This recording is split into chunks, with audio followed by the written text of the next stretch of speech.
Bulma என்ன சொல்றாங்க, கிர்லினோட சட்டையை பிடிச்சிட்டே கிர்லின் ஏதாச்சும் பண்ணி இதை நிப்பாட்றா அப்படிங்கிற மாதிரி கத்த நம்ம கிர்லினு கோகான் இவங்க 2 பேரும் மேல பார்க்க அந்த பனிமலைக்கு மேல நிறைய ஸ்பைக்கா நீட்டிட்டு இருக்கும் பாத்தீங்களா. அதை பார்த்துட்டு இப்ப வேற வழி இல்ல, நம்ம இதை அடிச்சுதான் இதை நிப்பாட்டணுங்கிற மாதிரி சொல்லிட்டு 2 பேரும் என்ன பண்றாங்க, அவங்களோட ஃபுல் பவரையும் சேர்த்து இங்கே இருந்து அந்த முட்கள் எல்லாத்தையுமே அடிக்கிறாங்க.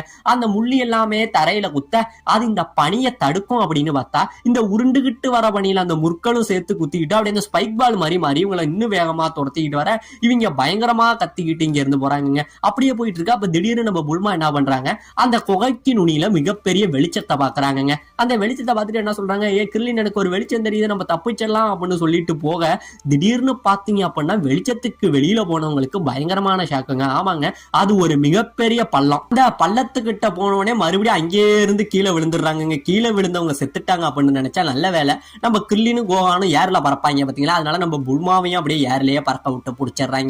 இப்ப இந்த பக்கம் இவங்க 3 பேரும் இந்த